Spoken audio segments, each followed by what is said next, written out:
Well, hello everybody. How's it going? Welcome to the 7th episode of the PetroDollarPedro show entitled A Gentle Disagreement with Jeff Snider and George Gammon. Well, let me just first start by just saying something. First and foremost, Jeff Snider and George Gammon are two incredibly intelligent individuals. They both have understandings of the issues in our monetary system that a lot of people don't. However, no person is ever completely and solely correct, ever, including PetroDollarPedro himself. He does not attempt to claim to be the bastion of correct information. Rather, Pedro just tries to go around, see what information he can find, see what he can put together, and go from there. Well, why am I making this video then if I see Jeff Snider and George Gammon as very intelligent people? Well, they each made a comment that I took issue with, and I'm going to make a video and back up basically I'm going to give an argument, if you will. I'm going to give an argument as to why they may be wrong, or perhaps looking at the situation in too much of an academic perspective. When you look at things as pure numbers, you start to forget reality because numbers are not reality. And I think that might be what's happening here. So first, what am I even talking about, guys? What did Jeff Snider say that's got me irked? Let's listen. Does a reserve currency have to be backed by anything? Like, does it have to be tied to a gold standard? Or, I had Prime Minister Harper on the show recently, and he said, our currency isn't backed by a hard asset, but it's backed by the taxation power of the Canadian government. Right? Of course he would say that, and that's just ridiculous. I appreciate your humor there. So you shook your head. No, it doesn't have to be backed by any hard asset. Not. No. Okay. The issues are fundamental monetary issues and how we try to solve them. The reason that the gold standard was backed by gold was about who gets to create money. In the modern Eurodollars. Okay, right there. That's incorrect. Who gets to create money? Well, first and foremost, you cannot create gold. Unless Jeff knows of like an alchemist group that no one else knows of, which wouldn't surprise me.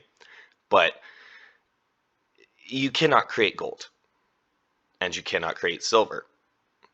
You can create paper promissory notes to get gold or silver from a bank, but you cannot create the gold and silver itself. We have not yet accomplished that. So right there off the bat, Jeff is kind of being, I don't want to say disingenuous, but he's kind of swatting down an argument without addressing it at all. So what do I mean by that? Well, let's go over here where you can see that these are all gold notes, right? These are actual real gold notes from the internet, but these are all examples of what the gold notes looked like, and there are silver notes as well. And Jeff is in essence saying, no, it doesn't need to be, a currency should not be backed by a commodity. Gold is not a commodity, it is a money. To be a commodity, it would need to have intrinsic industrial value. It doesn't have that, both because of the price and because it's just too rare to put in everyday things. So that's why gold can't be created and has no intrinsic value as an industrial metal. Would most likely, though, at a lower price, but doesn't. And he's basically ignoring that gold is a money, and I don't like that, because why do central banks buy gold? Why is gold looked at as a tier 1 reserve asset by the BIS? Why did the Dutch central bank just come out and say, oh, we'll revalue our currency reserves against our gold reserves? I'm going to let everybody listening to this sit on that. So is Jeff just misinformed? Well, let's go over here. This is Visual Capitalist, one of my all-time favorite websites. Why gold is money? A periodic perspective. The economist John Maynard Keynes famously called gold a barbarous relic, suggesting that its usefulness as money is an artifact of the past, in an era filled with cashless transactions and hundreds of cryptocurrencies. This statement seems truer today than in Keynes' time. However, gold also possesses elemental properties that has made it an ideal money for everyone throughout history. Thank you. Then it goes on to show you why we don't use these things here as money. Okay.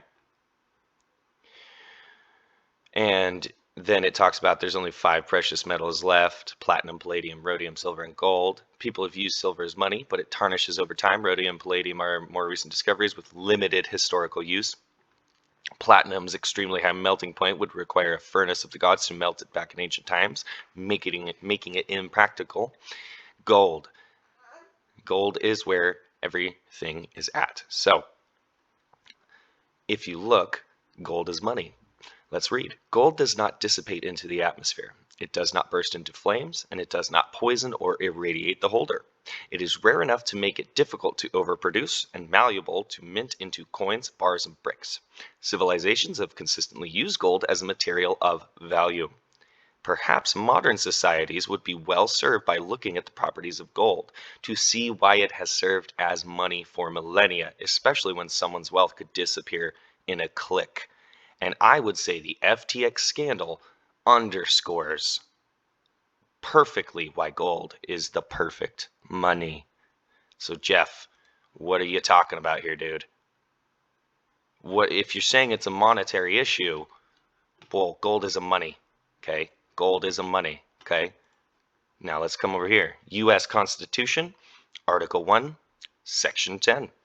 No state shall enter into any treaty, alliance, or confederation, grant letters of marque and reprisal, coin money, emit bills of credit, or make anything but gold and silver coin a tender in payment of debts. And it goes on and it discusses how, it's basically talking about control of war and money. And it's funny that usually money is often mentioned in law next to war. And Mr. Snider, I would like, and I'll address Mr. Gammon shortly, but Mr. Snider, are you saying that we should allow central banks to just endlessly print paper money? It's a purely monetary issue? And the dollar was backed by gold? So people could create it? So they could create money? Mr. Snider, you don't seem to understand the difference between money and currency. And just to prove my point here, let me go down here and read a few comments. Chris, share it here. You must be joking. We have, of course, there are people who love it. There's nothing wrong with that. However, you go down here and you let someone tell Jeff that fiat currency is not money, but merely credit. Why are central banks accumulating gold but not Bitcoin? Disappointed to hear that Jeff does not understand the difference between money and currency. Trust? Ha! This is where it all breaks down. We no longer trust known thieves. It just kind of shows you that, the more academic you get with things, the more removed from reality you become. And I would argue, Mr. Snider, you need to go hold a gold brick, and you will understand why these 3 articles are so important. Well, these images in these 2 articles. And to address Mr. Gammon, he had said, in essence, that the Austrians never discuss how the world will work on a gold-backed system.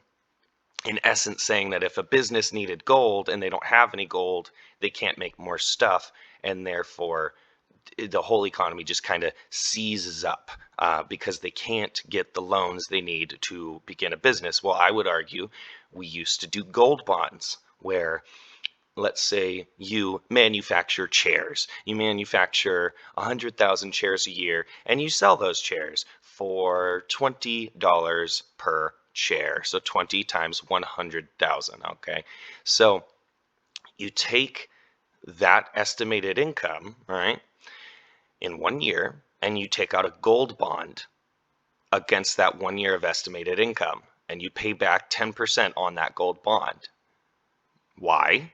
Because this keeps every business fiscally responsible. If we're on a gold standard, you're being paid in gold for your products. You can pay back the gold bond. I mean, it's as simple as that. You simply issue a gold bond for a certain denominated value, okay? And you tack a percentage onto that, 5 to 10, depending on the year amount. The longer it goes out, the longer the risk curve gets, the higher the percentage is supposed to go. And businesses could do whatever they need to this way using gold bonds. And the beautiful thing about that is you wouldn't need a bank to issue the gold bond. You could do private contracts. Now, this would bring us back into the industrialist era where only people who have large amounts of wealth can really invest. But that's the point. People with large amounts of wealth are the ones who should be investing, correct? If you only have $100,000 and some pothead comes up to you and says, for that $100,000, I'll turn it into 2. You let me grow some weed and make some money from that. Guys, it's not gonna, don't give them the money. But if a chair maker comes up to you and says, hey, I want a gold bond. I sell 100,000 chairs. Here's my income statements. Here's my tax statement. Here's all these things. Look, no system is going to be perfect. And I'm not trying to say that gold is the answer every single time to every single problem everywhere, although it often is.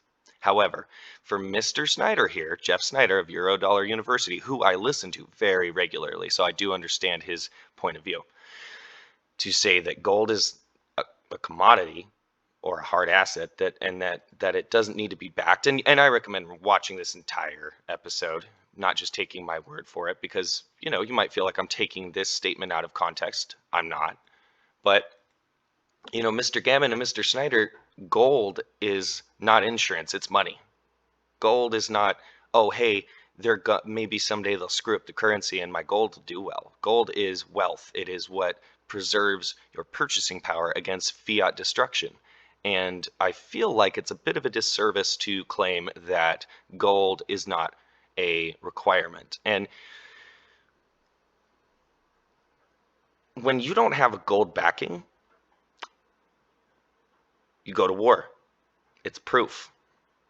There's proof everywhere for this. Not it's proof. There's proof everywhere for this, that when central banks are no longer restrained by gold, they go to war in order to justify inflation. And Mr. Snider, have we not had war after war after war after war after war after war since we went off the gold standard?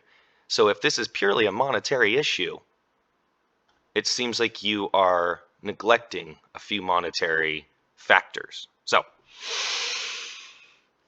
I had to get this out there. I had to get this done because I was really bothered by the statement from Snider and Gammon, in essence saying, well, the Austrians, they kind of don't know what they're talking about. We have all thought this over very thoroughly. Now, having said all that, I want everybody to understand I have nothing but respect for Gammon and Snider. Though they may have altering viewpoints, you should actually always listen to alternate viewpoints to test your ideas and to, make sure that the concepts you have in your head are close to correct, as close to correct as you can get them. So, guys, I recommend reading this article, Why Gold is Money, from Visual Capitalist. I recommend going to the U.S. Constitution, Article 1, Section 10. I recommend looking up old gold notes and old silver notes. And I recommend asking yourself, is gold money? Or is gold a commodity? I think we all know the answer. All right, everybody, thank you so much. This is episode number 7 of the PetroDollarPedro Show, a gentle disagreement with Jeff Snider and George Gammon.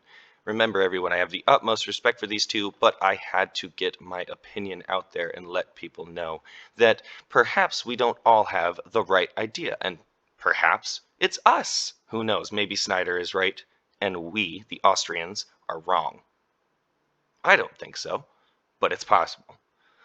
All right, everybody. Well, I hope you are having a great day. Be spiritually responsible. Be financially responsible. Take radical self-responsibility. Do your own research. And be sure to be charitable, kind, and put a smile on someone's face. Kindness is its own currency. With that said, everybody, thank you so much for listening. I am PetroDollarPedro, and Pedro appreciates you listening, and he is out.